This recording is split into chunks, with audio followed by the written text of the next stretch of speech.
करें तो हमें मिलेगा ज्वाला प्लस मुखी। ज्वाला मतलब समझ ही रहे होंगे, अग्नि से कुछ ना कुछ रिलेटेड होगा ये, है ना। ज्वाला जो शब्द है वो कहीं ना कहीं अग्नि से संबंधित है, और जो मुखी है वो तो मुख से रिलेटेड है। मुख यानी ऐसा मुख, ऐसा मुख जिससे ज्वाला निकल रही है, उत्पन्न हो रही है, निकल रही है, उत्पन्न हुई थी, निकल रही थी, है ना। वो डिपेंड करता है ज्वालामुखी के प्रकार पर। क्लियर। तो जैसे कि मैं बताऊं प्रोसेस इसका, हम लोगों को क्लियर पता है कि जो भूमि होती है, पढ़ चुके हैं हम लोग इसके बारे में। उसमें ये तो हमारा पार्ट जो है वो क्रस्ट हो गया, और जो ये वाला भाग है हमारा, सॉरी ज़्यादा 84% है, जो 84% है ये हमारा सेमी लिक्विड अर्ध तरल पदार्थ इसमें भरा हुआ है, जिसका नाम है मैग्मा। क्लियर। ये मैग्मा किसी कारणवश जब जमीन की सतह जो है, क्रस्ट जो है वो कमजोर हो जाती है, तो वो मैग्मा आ जाता है बाहर, जिसे हम लोग बोलते हैं लावा।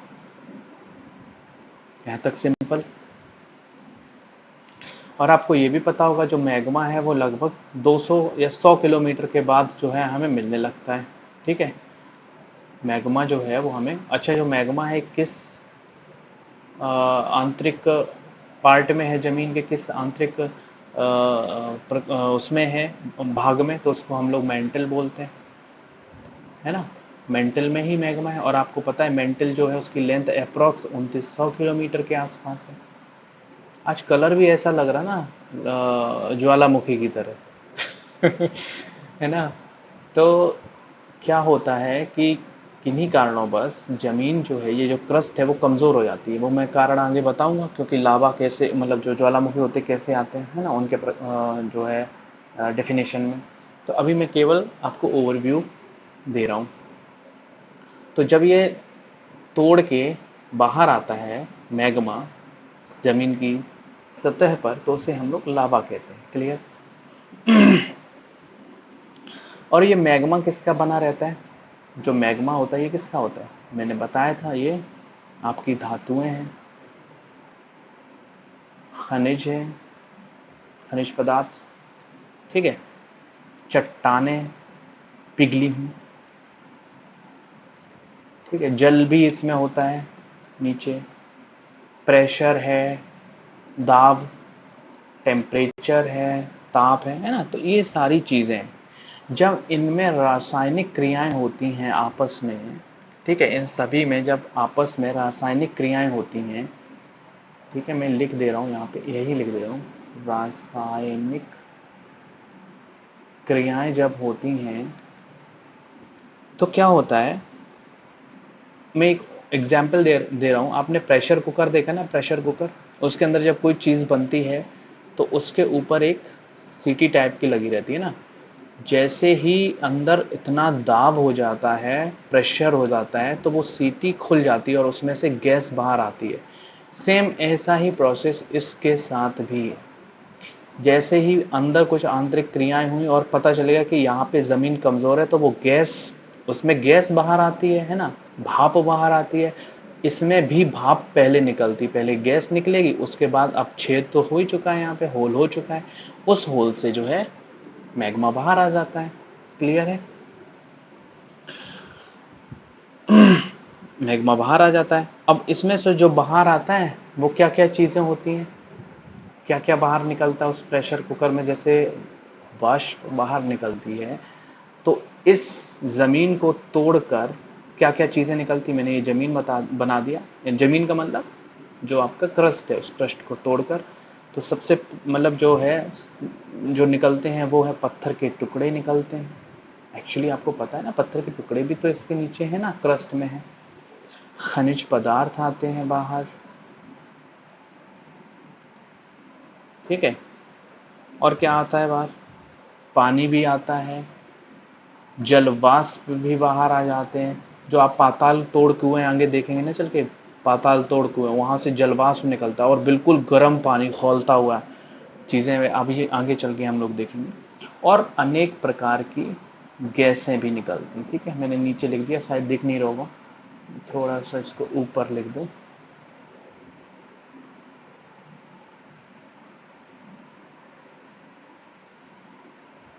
जो है गैसेस भी निकलती हैं, गैसें भी निकलती हैं। क्लियर है यहां तक? तो अब चलते हैं प्रोसेस पर कि ज्वालामुखी आखिर क्या होता है। उसमें कुछ टेक्निकल पॉइंट्स भी होंगे, टर्म भी होंगे ना, उन टर्म्स को भी देखते हैं, ठीक है। तो नेक्स्ट पॉइंट पे चलते हैं। आपको बता दें, मान लो ये एक जमीन है ना, इस टाइप की एक जमीन है। इसके नीचे आपको पता है मैग्मा भरा हुआ है, ठीक है। क्रस्ट मैंने बना दिया ऊपर, नीचे मेंटल, और मेंटल में मैग्मा बह रहा है। क्या हुआ, इसमें प्रेशर पड़ा, और प्रेशर पड़ने के साथ यहां पे एक जगह पे प्रेशर पड़ना स्टार्ट हुआ, ठीक है। प्रेशर पड़ा, यहां पे होल बना दिया गैसों ने, और गैसें जो है सबसे पहले बाहर आई, ठीक है। छेद हो गया ना, छिद्र हो गया यहां पर। तो मैं बता दूं, पहले टर्म्स को डिफाइन करता चलता हूं। जो छेद होता है इसको हम लोग क्रेटर बोलते हैं, ठीक है। क्रेटर, CRATER,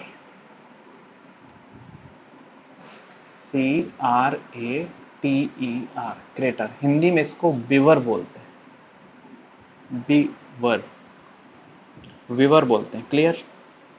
यानी अगर मैं इसको बताऊं तो ऐसा छिद्र, ऐसा छिद्र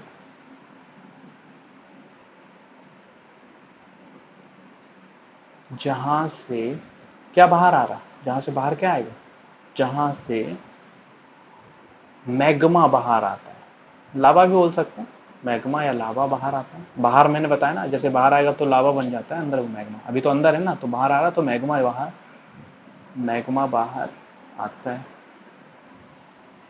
ठीक है। धीरे धीरे क्या होता है, ये छिद्र बड़ा होता जाता है, ये छिद्र बड़ा होता जाता है, बड़ा होता जाता है, बड़ा होता जाता है, बड़ा होता जाता है। अच्छा, इसमें से मैंने बताया ना पत्थर के टुकड़े आते हैं बाहर, कभी कभी पूछ लिया जाता है, ये जो पत्थर के टुकड़े बाहर आते हैं इनको क्या कहते हैं? इनको कहते हैं सिंडर, CINDER, सिंडर, ठीक है। तो कभी कभी क्या है, पत्थर के टुकड़े भी बाहर आते हैं, इनको हम लोग सिंडर बोलते हैं। इसका हिंदी एग्जैक्टली मुझे याद नहीं आ रहा क्या था, तो आप, मैं बाद में इसको जैसे याद आऊंगा तो बता दूंगा। सिंडर इसे कहते हैं। क्रेटर कहते हैं जब होल, जब पहले होल होता है, जो पहले शुरुआत में जो होल होता है उसको सिंडर कहते हैं। अब ये क्या होता है, ये क्रेटर धीरे धीरे बड़ा होता है, ये जो क्रेटर होता है वो धीरे धीरे बड़ा हो जाता है। और जो धीरे धीरे बड़ा हो जाएगा, और इसमें क्या है फिर, अब जब ज्वालामुखी फट चुका है, अब ये शांत हो गया और गड्ढा बड़ा सा हो गया, धीरे धीरे बड़ा हो गया मान लो, अब इसमें पानी भी जमा हो गया, तो तालाब जैसा बन गया ना। तो ये जो बन जाता है इसको हम लोग बोलते हैं कैल्डेरा, कैल्डेरा। क्या बोलते हैं इसको? Caldera, CALDERA। मैं एक बार फिर से रिपीट कर रहा हूं इसकी स्पेलिंग, CALDERA, कैल्डेरा। क्लियर? यानी कैल्डेरा एक तरह से कुंड कह सकते हैं। कुंड ऐसा जो ज्वालामुखी, जो ज्वालामुखी के जो क्रेटर है, ज्वालामुखी जब फटता है तो क्रेटर बनता है, और क्रेटर के बड़े होने, धीरे धीरे क्रेटर बड़ा होता जाता है, और जब बड़ा हो जाता है तो इसमें पानी जमा हो जाता है, और इसी जो पानी जमा हो जाता है जिस कुंड में, अब कुंड बन गया ना, तो उसको हम लोग कैल्डेरा बोलते हैं, ठीक है। आई होप यहां तक क्लियर होगा। यहां तक क्लियर होगा। और आपको पता होगा जो मैग्मा बाहर बह के आ रहा है ना, लावा, जो लावा बह रहा है, ये लावा बह रहा है, इस लावा का जो टेम्परेचर होता है, अंदर से बाहर आ रहा है जब मैग्मा, तो आते आते इसका जो टेम्परेचर, जब जैसे ही बाहर आ रहा है ना, तो एकदम से तो ठंडा मतलब होगा, लेकिन टेम्परेचर तो होगा ना इसके पास। तो लगभग जो है, जो मैं इधर लिख दूं, जो लावा आता है बाहर, उसका शुरुआत में, बिल्कुल शुरुआत में जो टेम्परेचर होता है वो लगभग 800 से 1300 डिग्री सेंटीग्रेड तक का टेम्परेचर होता है इसके पास। क्लियर?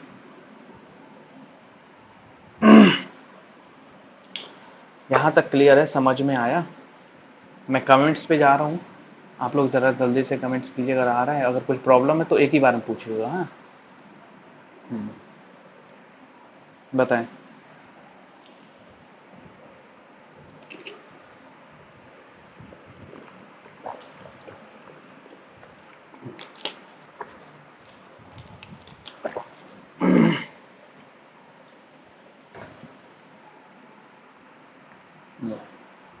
ठीक है, कोई प्रॉब्लम नहीं है, और वापस आ रहा हूं मैं।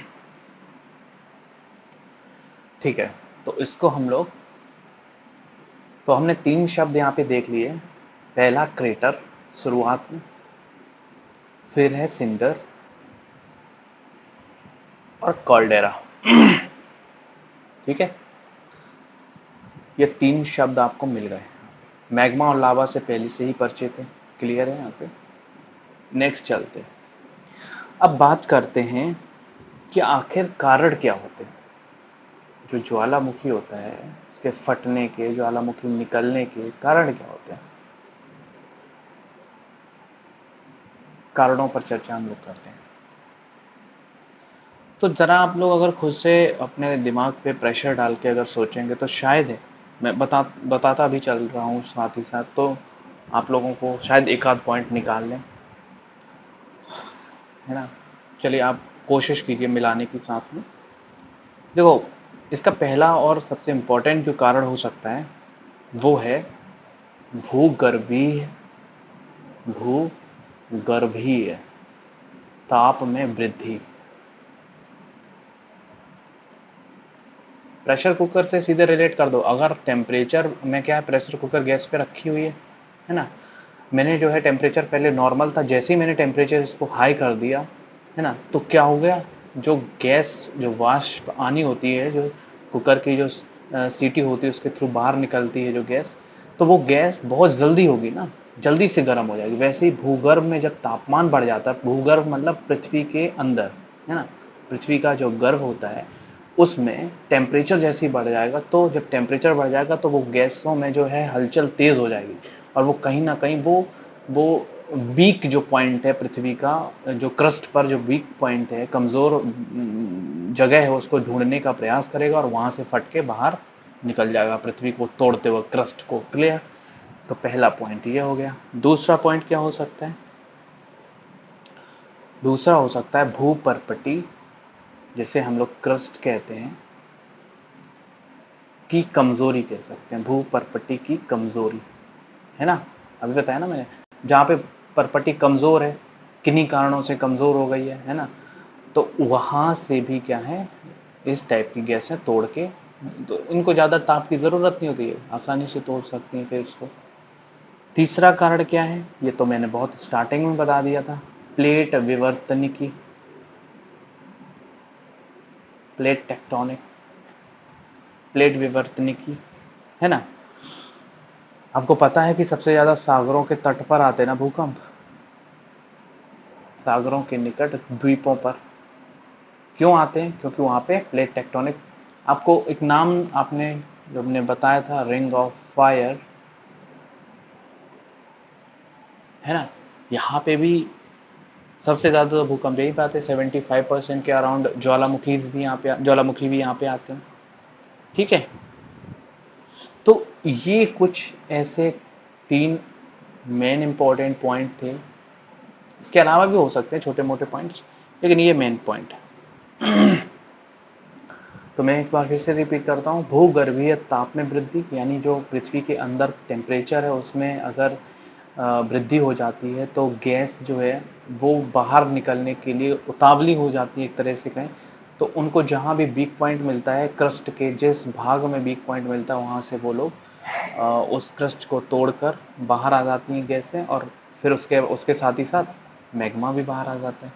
भूपर्पटी की कमजोरी कहने से मतलब है कि जो भूपर्पटी है ये वो किन्हीं कारणों से, जैसे मैंने बताया, डैम बना दिया, बांध बना दिया उसके ऊपर, अब पानी जमा होता जा रहा, जमा होता जा रहा, जमा होता जा रहा, उसके कारण आते हैं। समुद्र है, समुद्र में गाद जमा होती जा रही है, बहुत सारी गाद जमा हो गई है ना, तो उसकी वजह से समुद्र में भी ज्वालामुखी आते हैं।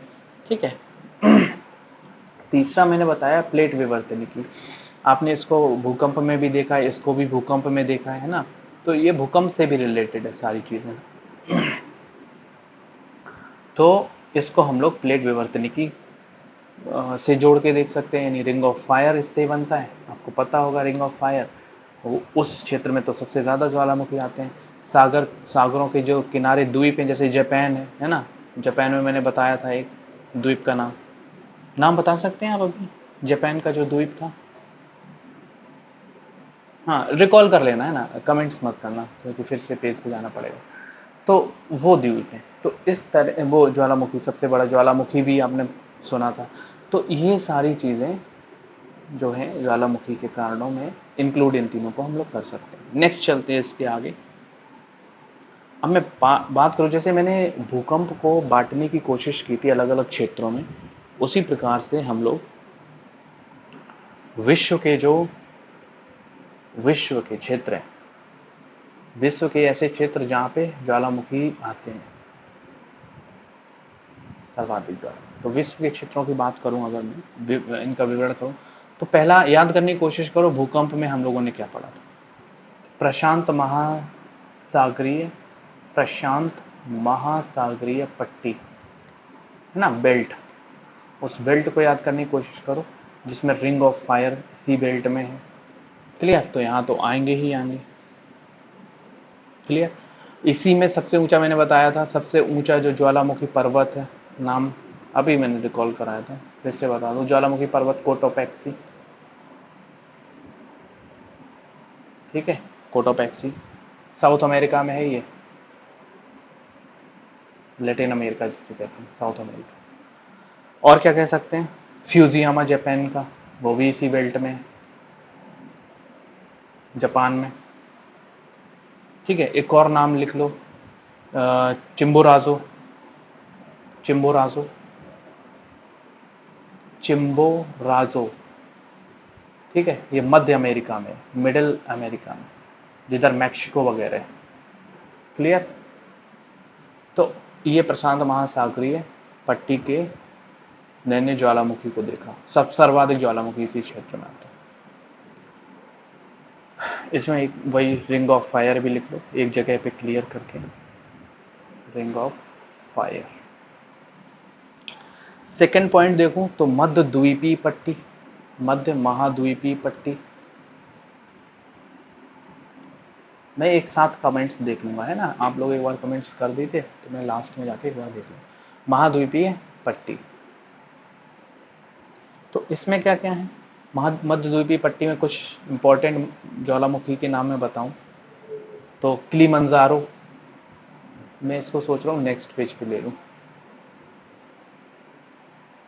मध्य द्वीपीय पट्टी के जो उदाहरण हैं वो हैं किलिमंजारो,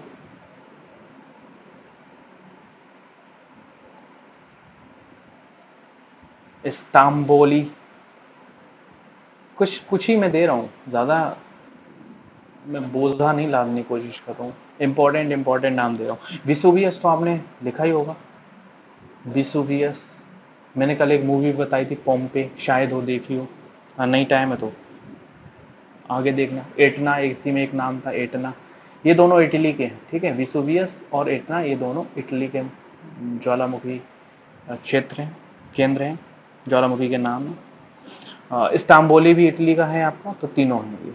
और जो किलिमंजारो है ये तंजानिया का है, तंजानिया। क्लियर? सी पार्ट पे अगर मैं चलूं, सी पार्ट पे तो मध्य अटलांटिक मध्य अटलांटिक पट्टी। अटलांटिक तो आपको क्लियर ही होगा, अटलांटिक यूरोप और अमेरिका को जो अलग करता है, महाद्वीपों को। तो ये उसके मध्य में जो उसके मध्य का पार्ट की बात कर रहे हैं। तो उसमें आपने एक नाम सुना होगा, सेंट हेलेना द्वीप। सेंट हेलेना, अगर नहीं सुना तो आगे चल के जरूर सुनेंगे इस नाम से। सेंट हेलेना, अब मैं आपको बता दूं, ये जो ऐसा द्वीप था जहां पे नेपोलियन जो था ना, नेपोलियन बोनापार्ट, उसको पराजित करके इसी द्वीप पे भेज दिया गया था। नेपोलियन बोनापार्ट को पराजित करके यहीं भेज दिया गया था, इसी द्वीप पे, सेंट हेलेना द्वीप पे। क्लियर?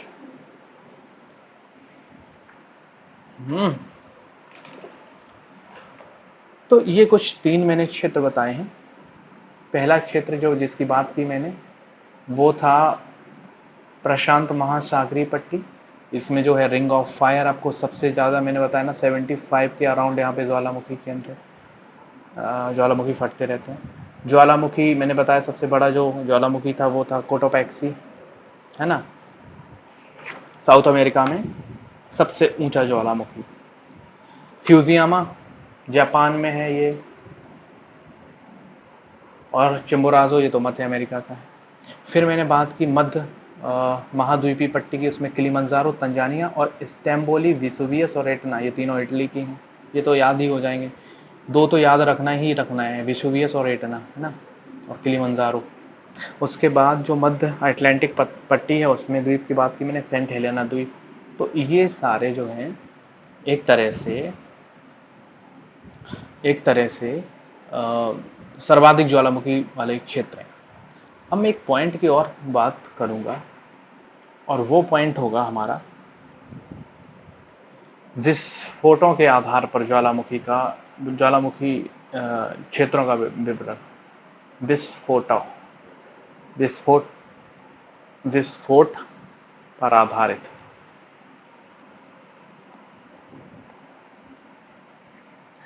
विस्फोट पर आधारित की बात करें तो जो पहला है वो है, मैंने बताया ना, सक्रिय ज्वालामुखी। तो बात करते हैं सक्रिय ज्वालामुखी की। सक्रिय ज्वालामुखी क्या है? जिसे हम लोग कहते हैं जीवित ज्वालामुखी, यानी ये फटता रहता है ना, इसमें से लावा बाहर आता रहता है, जीवित ज्वालामुखी। जो दूसरा प्रकार हो सकता है वो हो सकता है प्रक्षुप्त।